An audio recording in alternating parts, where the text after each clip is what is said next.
इसने एक गार्ड के बहरूप में आगे बढ़ना शुरू किया। हर कदम के साथ खतरा बढ़ रहा था, लेकिन C313 के लिए ये रोज का काम था। चिनाई का सेट अब सिर्फ चंद कदमों के फासले पर था। मंदिर के अंदर नीम अंधेरा फैला हुआ था। पुराने पत्थरों की नमी भरी खुशबू, जलते दूल्हे की जर्द रोशनी और कहीं कहीं सनसनाहट भरी खामोशी सब माहौल को और ज्यादा खौफनाक बना रहे थे। कमांडो 313 अपने नए रूप में आहिस्ता आहिस्ता कदम बढ़ा रहा था। हर कदम इसके लिए एक नया खतरा था, लेकिन इसकी आंखों में फौलाद की सी सख्ती झलक रही थी। वो गार्ड्स को बारीक बीनी से देख रहा था। ये आम मुहाफिज नहीं थे, बल्कि ऐसे लोग थे जो हर पिल चौकस रहने के आदी हों। उनकी आंखों में सख्ती और चलने के अंदाज में अस्करी डिसिप्लिन साफ झलक रहा था। कमांडो ने जल्द ही महसूस किया कि उन सब के दरमियान एक आदमी सबसे ज्यादा अहम है। वो आगे आगे चल रहा था और बाकी गार्ड्स इसके पीछे पीछे थे। दुबला पतला मगर सफ़ाक चेहरा, आंखों में ऐसी सफ़ाकी के लगता था किसी की जान लेने में लम्हा भर भी ना लगाए। यही बसो गैंग का बड़ा गिरगा था, जिसके हाथ में इस वक्त मंदिर की सिक्योरिटी की कमान थी। कमांडो ने दिल ही दिल में कहा, यही मेरा रास्ता है। अगर मैं इसका भेस इख्तियार कर लूं तो किसी को कुछ शक भी नहीं होगा। वो एक सुतून के साए में छप गया और बड़े गुर्गे पर नजर रखने लगा। कॉरिडोर के अंदर दिए की मध्यम रोशनी लरज रही थी, कहीं धोई के बादल तीर रहे थे और हर समत एक अजीब घुटन सी महसूस हो रही थी। बड़ा गिरगा हर कुछ कदम के बाद रुककर इर्द गिर्द देखता, जैसे इसे किसी साजिश का गुमान हो। कमांडो ने घड़ी पर वक्त देखा। वो जानता था कि पहरा बदलने में ज्यादा वक्त नहीं है और इसे इसी वक्फे में अपना वार करना है। लेकिन ये काम सबके सामने मुमकिन न था। इसे सब्र के साथ इस लम्हे का इंतजार करना था जब गिरगा अकेला रह जाए। तकरीबन 20 मिनट बाद वो लम्हा आया। बड़े गुर्गे ने अपने साथ चलने वाले 2 गार्ड्स को हुक्म दिया, तुम दोनों मंदिर के दूसरे हिस्से में जाकर चेक करो। यहाँ की निगरानी में खुद करूंगा। गार्ड्स हुक्म बजा लाते हुए दूर निकल गए। अब कॉरिडोर बिल्कुल सुनसान था। कमांडो ने गहरी सांस ली, अपने जिस्म को तनाव दिया और कदमों को दबाकर आहिस्ता आहिस्ता इसके पीछे बढ़ा। चंद ही लम्हों में वो करीब पहुंच चुका था। इसने अचानक अपनी कुहनी पूरी ताकत से इसकी गर्दन के निचले हिस्से पर मारी। गिरगा लड़खड़ा गया मगर फौरन पलटा और गरा, कौन है? साथ ही इसने अपनी खंजर नुमा छुरी निकाली। लम्हा भर में कॉरिडोर एक मैदान जंग बन गया। गिरगा छुरी के साथ झपटा, लेकिन कमांडो ने बाजू ऊपर करके वार रोका। दोनों की गिरफ्त टकराई तो धात और हड्डियों की टुकर की आवाज सुनाई दी। गिरगा माहिर लड़ाका था। इसने बाई से एक घूंसा मारा मगर कमांडो नीचे झक गया और पलटकर एक जोरदार कुक इसकी पसलियों पर मारी। गिरगा कर रहा मगर हिम्मत ना हारी। इसने पूरी ताकत से छुरी घुमाई, लेकिन कमांडो ने इसका हाथ दबोचकर एक झटके से मरोड़ दिया। छुरी जमीन पर गिर गई। अब लड़ाई नंगे हाथों की थी। मुक्के, लाते, कोहनियां हर वार में जानलेवा शिद्दत थी। कमांडो ने अपनी कमर से बेल्ट खींची और गुर्गे के हाथ पर लपेट दी ताकि वो ज्यादा ना हल सके। मगर गिरगा भी किसी कमजोर मिट्टी का बनाना था। इसने सर झुकाकर जोरदार टुकर मारी। कमांडो के माथे से खून की एक हल्की लकीर बह निकली, लेकिन इसने होंठ भींचकर मुस्कुरा दिया। यानी तुम आसानी से नहीं मानते? अच्छा। कमांडो अचानक झुका और घुटने से गुर्गे के पेट पर पूरी ताकत से जर्ब लगाई। वो हाँफने लगा। इसी लम्हे कमांडो ने गर्दन के पिछले हिस्से पर खुला हाथ मारा। असाब पर लगने वाली ये जर्ब जानलेवा थी। गिरगा जमीन पर गिर गया और नीम बेहोश होकर तड़पने लगा। कमांडो ने फौरन इर्द गिर्द देखा। कॉरिडोर में अब भी खामोशी थी। इसने इसे घसीटकर एक तारीक कोने में पहुंचाया। अब असल खेल शुरू होना था। कमांडो ने इसकी यूनिफॉर्म उतारी और खूब पहन ली। वर्दी थोड़ी ढीली थी, लेकिन बेल्ट किसकर इसने इसे अपने जिस्म के मुताबिक बना लिया। जेब से शनाख्ती बीज निकाला। इस पर साफ लिखा था, सूर्या प्रकाश। कमांडो ने कॉन्टैक्ट लेंस लगाकर आंखों का रंग बदला और अपनी जेब से छोटा सा मेकअप निकालकर गाल पर एक मसनूई जख्म बना। चंद मिनट बाद वो आईने में एक नए इंसान की सूरत खड़ा था। रमेश कुमार, विजय कुमार नहीं, बल्कि अब बसो गैंग का बड़ा गिरगा सूर्या प्रकाश। इसने लाश को घसीटकर एक खाली अलमारी में डाल दिया और ताला लगा दिया। अपनी वर्दी को दुरुस्त किया, शनाख्ती बीज सीने पर टानका और शान से चलना शुरू किया। अब अगर कोई गार भी आता तो इसे शुबा ना होता। कमांडो के दिल में एक ही सोच गर्दिश कर रही थी, ये बहरूप मुझे मंदिर के सबसे अंदरूनी हिस्से तक ले जाएगा। वहाँ वो राज छुपे हैं जिनके लिए मैं यहाँ आया हूँ। लेकिन जरा सी गलती मेरा असल चेहरा बेनकाब कर देगी। वो धीमे कदमों से आगे बढ़ा। दिए की रोशनी में इसका साया लंबा होकर दीवारों पर लरज रहा था। हर कदम खतरे से भरा था, लेकिन वो जानता था कि असल मरका अभी आगे है। दिल ही दिल में इसने खुद से कहा, खेल अभी शुरू हुआ है, असल मुकाबला अंदर है। अंदरूनी कमरे का दरवाजा धीरे से खुला। कमांडो ने अपने कदम इंतहाई संभल कर रखे। इसके जिस्म पर बसो गैंग के एक बड़े गुर्गे की वर्दी थी और हाथ में वही जाली शनाख्ती बीज चमक रहा था। कमरे के अंदर मध्यम रोशनी थी। दीवारों पर पुराने हिंदू देवताओं के बड़े बड़े पोस्टर लगे हुए थे, लेकिन उनके नीचे जदीद असलहे के रैक सजे थे। मेज पर मुख्तलिफ नक्शे, असलहे के पुर्जे और लैपटॉप खिले पड़े थे। ये मंजर बता रहा था कि ये जगह किसी पूजा की नहीं बल्कि एक दहशतगर्द नेटवर्क का कमांड रूम थी। कमरे के बीचों बीच एक शख्स आराम से कुर्सी पर बैठा था। वो रवि कपूर था। दरमियाने कद का, भारी जिस्म वाला, माथे पर गहरी शिकने और आंखों में गुरूर की झलक। इसने सिगरेट का किश लिया और धुआं कमरे में छोड़ते हुए लैपटॉप पर झुका रहा। लेकिन जैसे ही कमांडो ने कदम अंदर रखा, रवि ने सर उठाया। एक लम्हे को इसकी नजरें कमांडो के चेहरे पर जिमी रहे। तुम कौन हो? रवि कपूर घुराया। इसकी आवाज कमरे की खामोश फिजा को चीर गई। कमांडो के दिल की धड़कन लम्हे भर को तेज हुई, लेकिन चेहरे पर एक हल्की मुस्कुराहट खेल गई। इसने खुद को पुरसुकून जाहिर करने की कोशिश की। रवि ने कुर्सी को जोर से पीछे धकेला और झटके से खड़ा हो गया।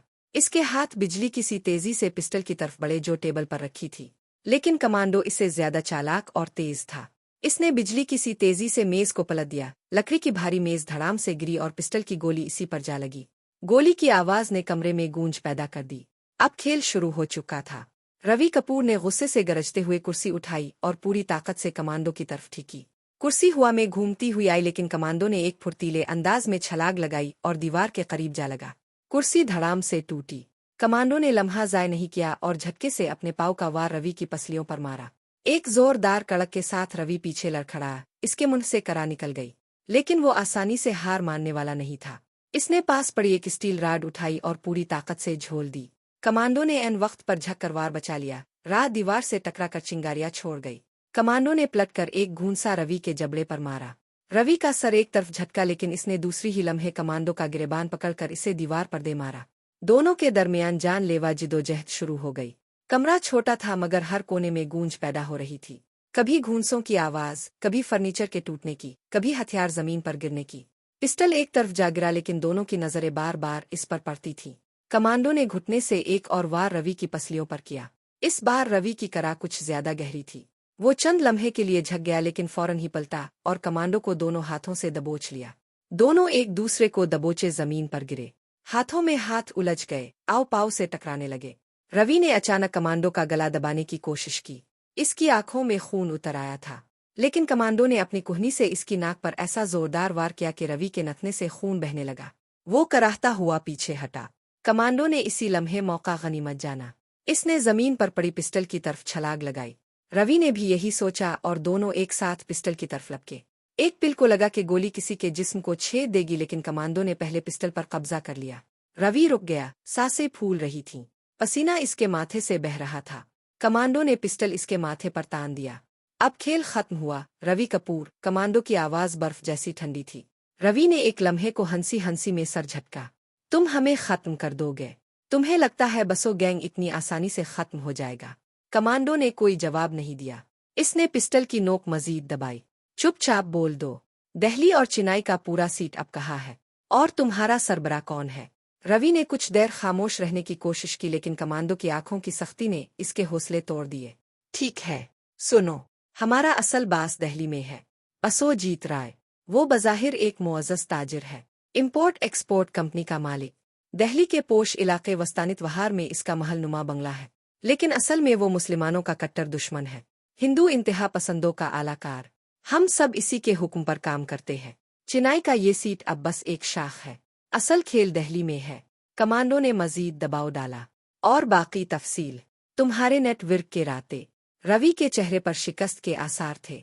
इसने हांफते हुए कहा, हमारी सप्लाई लाइनें, हमारे खुफिया ठिकाने, सब कुछ इस फाइल में है। इसने मेज की तरफ इशारा किया जहां एक मोटी फाइल रखी थी। कमांडो ने एक हाथ से फाइल उठाई और दूसरे हाथ से पिस्टल का निशाना कायम रखा। फाइल खोली तो अंदर चेन्नई और दिल्ली के खुफिया नेटवर्क्स के नक्शे, नाम और रवाबित दर्ज थे। ये एक बड़ा खजाना था। रवि ने आखिरी कोशिश की।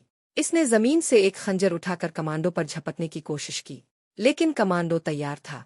इसने बिजली की सी तेजी से एक लात मारी, जिससे खंजर दूर जा गिरा। फिर इसने गूंसे पर गेओनिसा मार कर रवि को जमीन पर दबोच लिया।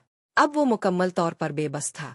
कमांडो ने इसकी गर्दन के करीब खंजर रखकर कहा, यही तुम्हारी सजा है। एक आखिरी चीख के साथ रवि कपूर खामोश हो गया। वो खत्म हो गया था। कमरे में सिर्फ कमांडो की भारी सांसों की आवाज बाकी रह गई। कमांडो ने फाइल उठाकर अपनी पेंट में गेसड़ और दरवाजे की तरफ बढ़ा। कमांडो ने रवि कपूर को खत्म करने के बाद लंबी सांस ली, मगर इसे मालूम था कि असल इम्तिहान अभी बाकी है। वो अंधेरे में दबे पांव चलता हुआ एक बड़े कमरे तक पहुंचा। कमरे की दीवारों पर मुख्तलिफ नक्शे लगे हुए थे। मेज पर जदीद हथियार सजे थे। और एक बड़ी अलमारी के अंदर धमाका खोज मवाद रखा हुआ था। इसने तेजी से जायजा लिया। ये सब कुछ अगर हुकूमत के हाथ लगता तो कई जिंदगियां बच सकती थी, मगर अगर ये सब दुश्मनों के कब्जे में रहता तो पूरा जनूबी हिंद आग में जल सकता था। कमांडो ने अपने बैग से छोटे साइज के टाइमर बम निकाले। ये बम बज़ाहिर आम घड़ी की तरह लगते थे, मगर चंद सेकंड्स में पूरे कमरे को आग में लपेट सकते थे। इसने पहला बम मेज के नीचे नस्ब किया, दूसरा नक्शों के करीब, तीसरा अलमारी के अंदर और चौथा कमरे के दरवाजे के करीब। वो ये सब इंतहाई महारत के साथ कर रहा था। अब वक्त था कि वो इस मरकज को हमेशा के लिए मिटा दे। लेकिन अचानक इसे कदमों की चाप सुनाई दी। 5 मुसल्लागार तेजी से कमरे की तरफ बढ़ रहे थे। कमांडो ने बिजली की तेजी से एक सुतून के पीछे पना ली। जैसे ही दरवाजा खुला, एक गार्ड ने अंदर झांका। लगता है कुछ गड़बड़ है। रवि कपूर को तो हमने यहाँ देखा था। कमांडो ने लम्हा ज़ाय किए बगैर अपने साइलेंसर लगे पिस्तौल से 2 गोलियां चलाए। पहली गोली सीधी दरवाजे में दाखिल होने वाले गार्ड की पेशानी में लगी। वो वही खेर हो गया। बाकी गार्ड्स घबरा गए और अंधाधुंध फायरिंग शुरू कर दी। कमरे में गोलियों की आवाज गूंजने लगी, शीशे टूटने लगे, धुआं फैलने लगा। कमांडो ने तेजी से एक बम का रिमोट ट्रिगर ऑन किया, मगर टाइमर 10 मिनट पर सीट रखा ताकि इसे फरार का वक्त मिल सके। फिर इसने करीबी कुर्सी पलटकर कोर बनाया और एक के बाद एक गोली चिल्लाते हुए 2 और गार्ड्स को गिरा दिया। बाकी 2 गार्ड्स अब घबराहट में कॉरिडोर की तरफ भागे। कमांडो ने एक पर खंजर फेंक कर निशाना लगाया। खंजर सीधा इसके गिले में पैवस्त हो गया। दूसरा भागते भागते अलार्म बटन दबाने ही वाला था कि कमांडो इस पर बिजली की रफ्तार से लपका और एक जोरदार कुक से इसे दीवार से दे मारा। इसका सर टकरा कर फट गया और वो वही खत्म हो गया। अब कमरा मुकम्मल तौर पर कमांडो के कब्जे में था। बमों का टाइमर चल रहा था। 7 मिनट और 45 सेकंड बाकी थे। कमांडो ने बाहर निकलने के लिए छुपे रास्ते तलाश किए। अचानक इसे एक बड़े मुजस्समे के पीछे एक खुफिया दरवाजा दिखाई दिया। वो दरवाजा पत्थर का था, मगर हल्की सी लकीर इस बात की गवाही दे रही थी कि ये अंदर से खिल सकता है। कमांडो ने अपनी जेब से एक छोटा सा डिवाइस निकाला और दरवाजे के कांडे पर लगाया। 2 सेकंड में ताला खिल गया।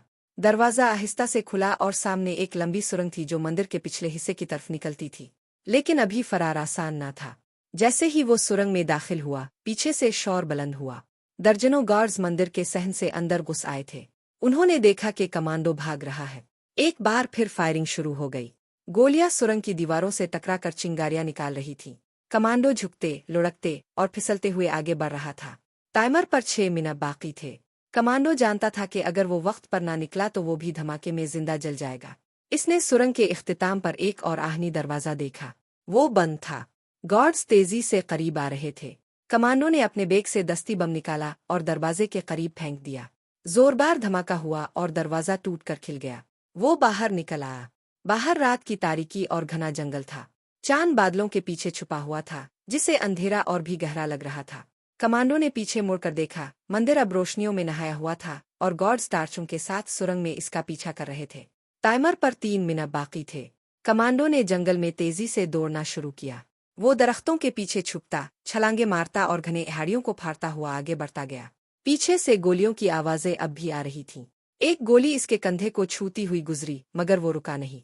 टाइमर पर 1 मिनट बाकी था। वो जंगल के बीच एक छोटी खाई पर पहुंचा। खाई के इस पार जाने के लिए इसे जंप लगाना था। इसने आखिरी बार अपनी तमाम ताकत जमा की और दौड़ते हुए छलांग लगा दी। वो मुश्किल से दूसरी तरफ पहुंचा और जमीन पर लुढ़कता हुआ गिरा। पीछे गार्ड्स चीख रहे थे, लेकिन अब उनके पास वक्त नहीं था। टाइमर पर 5 सेकंड बाकी थे। कमांडो ने जमीन पर लेटकर गहरी सांस ली और फिर अपनी घड़ी पर नजर डाली। 5, 4, 3, 2, 1। अचानक एक जोरदार धमाका हुआ। जमीन हल गई। आसमान में आग के शोले बुलंद हुए। मंदिर की दीवारें एक एक करके गिरती गईं, अत्थर हवा में उड़ने लगे। जंगल की खामोशी चीखों से भर गई। एक लम्हे के लिए यूं लगा जैसे जमीन फट गई हो। कमांडो ने ये मंजर अपनी आंखों से देखा।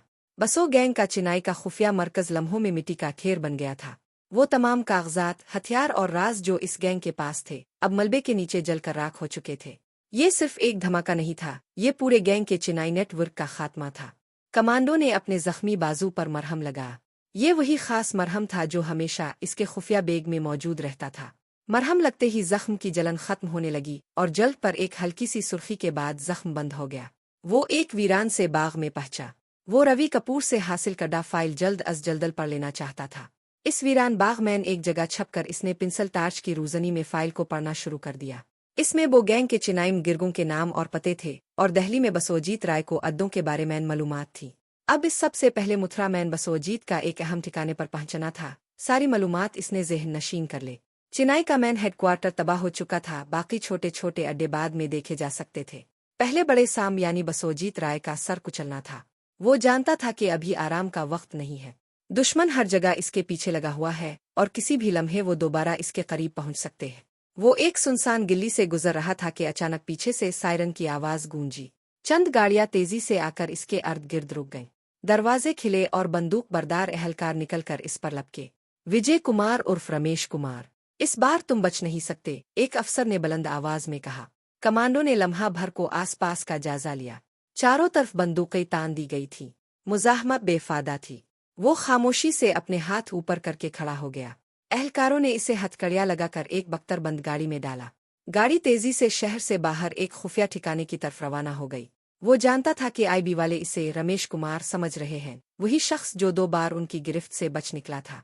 उनके ख्याल में इस बार वो इसे हर हाल में तोड़ देंगे, मगर वो ये नहीं जानते थे कि C313 को कैद में रखना आसान नहीं। गाड़ी एक पुरानी इमारत के गेट पर रुकी। कमांडो को नीचे उतार कर अंदर ले जाया गया। ये एक वीरान फैक्ट्री थी जिसे खुफिया जेल में बदल दिया गया था। अंदर जाते ही 4 एहलकारों ने इसे एक कमरे में बिठाया। कमरे में एक लंबी मेज थी और इसके दूसरी तरफ दुर्गावती बैठी थी। इसके साथ इसके 4 मातहत भी मौजूद थे। दुर्गा की आंखों में गुस्से की चमक थी। आखिरकार तुम हमारे हाथ आ ही गए, रमेश कुमार, इसने जहरीले लहजे में कहा। कमांडो खामोश बैठा रहा। 2 बार तुम हमारी गिरफ्त से निकल गए। इस बार तुम्हें ऐसा सबक सिखाएंगे कि तुम खुद अपनी असलियत उगतो। इसने इशारा किया तो एक मातहत ने कमांडो के मुंह पर जोरदार थप्पड़ मारा। दूसरा इसके सामने कुर्सी पर बैठकर टीजर ऑन करने लगा। अचानक कमांडो ने लम्हा ज़ाय किए बगैर अपने दोनों हाथ मरोड़कर हथकड़ी तोड़ दी। धात की आवाज के साथ हथकड़ी जमीन पर गिरी और सबके चेहरों पर हैरत छा गई। पकड़ो इसे, दुर्गा चीखी। चारों मातहत लपके। पहला आगे बढ़ा और टीजर मारने की कोशिश की, लेकिन कमांडो ने इसका हाथ मोड़कर टीजर इसी पर चला दिया। वो जमीन पर तड़पने लगा। दूसरा मातहत पिस्टल निकालने ही वाला था कि कमांडो ने कुर्सी को लात मारकर इसके सीने पर दे मारी। वो दीवार से जा टकराया और पिस्टल इसके हाथ से गिर गया। कमांडो ने झपट कर पिस्टल उठाया और बाकी 2 पर फायर कर दिया। गोलियां सीधा निशाने पर लगे और दोनों घेर हो गए। अब कमरे में सिर्फ दुर्गा बच्ची थी। इसके चेहरे पर खौफ और गुस्से का मिला जला तासुर था। वो खुद आगे बढ़ी और कमांडो पर हमला कर दिया। दोनों के दरमियान जबरदस्त लड़ाई शुरू हो गई। दुर्गा माहिर मार्शल आर्टिस्ट थी। इसने एक कुक मार कर कमांडो को पीछे धकेल दिया। वो गिरने से पहले दीवार का सहारा लेकर पलटा और घूंसा इसके कंधे पर दे मारा। दुर्गा कराहते हुए लड़खड़ाई लेकिन संभल गई। वो फिर आगे बढ़ी और इस बार कमांडो के बाजू पर वार किया, मगर कमांडो ने इसका हाथ दबोच कर मरोड़ दिया। चीख इसके मुंह से निकली। कमांडो ने घूंसा मार कर इसे नीचे गिरा दिया। दुर्गा फिर उठने की कोशिश करने लगी, मगर कमांडो ने इसके पेट में घुटने का भरपूर वार किया। वो दोहरी होकर जमीन पर गिरी। कमांडो ने आखिरी मुक्का इसके जबड़े पर मारा और वो मुकम्मल तौर पर बेहोश हो गई। इस लड़ाई में दुर्गा सख्त जख्मी हो चुकी थी और इसके चारों मातहत आ तो मर गए थे, आ तड़प रहे थे। कमरे में बारूद और खून की बो फैल गई थी। कमांडो ने एक लम्हे को गहरी सांस ली और फौरन निकलने का फैसला किया। वो इमारत से निकलकर तंग गलियों में दौड़ने लगा। इसे मालूम था कि मजीद दस्ते किसी भी वक्त यहाँ पहुंच सकते हैं। चंद गलियों के फासले पर एक छोटा सा आश्रम था जहाँ चंद साधु बैठे थे। कमांडो ने मौका गनीमत जाना और वहां से पुराने कपड़े उठा लिए। चंद मिनट बाद वो बिल्कुल एक साधु के रूप में था। चेहरे पर राख मिली हुई, सर पर पटका और हाथ में माला। अब कोई इसे पहचान नहीं सकता था। शाम ढल रही थी जब वो चेन्नई सेंट्रल स्टेशन पहुंचा। स्टेशन पर रश का आलम था। सिक्योरिटी गैर मामूली सख्त थी। हर आने जाने वाले की चेकिंग हो रही थी। पोस्टरों पर रमेश कुमार का खाका लगा हुआ था। कमांडो ने अपने कदम आहिस्ता रखे और भीड़ के साथ साथ चलता रहा। एक कांस्टेबल करीब आया, मगर जैसे ही इसने कमांडो के चेहरे पर साधु की राख देखी, वो आगे बढ़ गया। कमांडो ने हल्की आवाज में हरि ओम का मंत्र दोहराया ताकि किसी को शक ना हो। स्टेशन के अंदर कई जगह रुकावटें थी। एक जगह 2 एहलकार एक नौजवान का बरीफ केस खोलकर तलाशी ले रहे थे। कमांडो ने सम बदली और एक बूढ़े मुसाफिर के पीछे चलने लगा, जैसे वो भी एक फकीर है। टिकट चेकिंग पॉइंट पर पहुंचकर इसने अपना टिकट दिखाया। एहलकार ने सरसरी नजर डाली और इसे आगे जाने दिया। कमांडो के दिल की धड़कन तेज थी, लेकिन इसके चेहरे पर साधु जैसा सुकून कायम रहा। चेन्नई एक्सप्रेस की सीटी बजी। लोग भागते दौड़ते डब्बों में सवार हो रहे थे। कमांडो भी एक सेकंड क्लास डब्बे में दाखिल हो गया। अंदर बैठकर इसने खिड़की से बाहर झांका। स्टेशन पर अब भी सख्त सिक्योरिटी मौजूद थी। चंद अफसर उधर उधर भाग रहे थे, लेकिन अब कमांडो उनके दरमियान एक भीड़ में छुपे हुए साधु की तरह था। कोई भी इस पर शक नहीं कर सकता था। ट्रेन आहिस्ता आहिस्ता हरकत में आई। कमांडो ने अपनी आंखें बंद करके गहरी सांस ली। एक और मरका खत्म हो गया था। चिनाई की सारी रुकावटें पीछे रह गईं। अब इसका अगला हदफ दिल्ली था। दिल्ली के पोश इलाके वस्तानित वहार में बसोजीत राय, वो शख्स जो मुसलमानों का बदतरीन दुश्मन और हिंदू इंतहा पसंदों का आलाकार था, अपने महलाती बंगले में सुकून से बैठा हुआ था। लेकिन कमांडो जानता था कि इसकी ये सुकून की घड़ियां खत्म होने वाली है। ट्रेन रात की तारीकी में आगे बढ़ती गई। खिड़की के पार चांदनी फैली हुई थी और कमांडो के दिल में एक ही अज़्म था, अब मथुरा और दिल्ली की बारी है।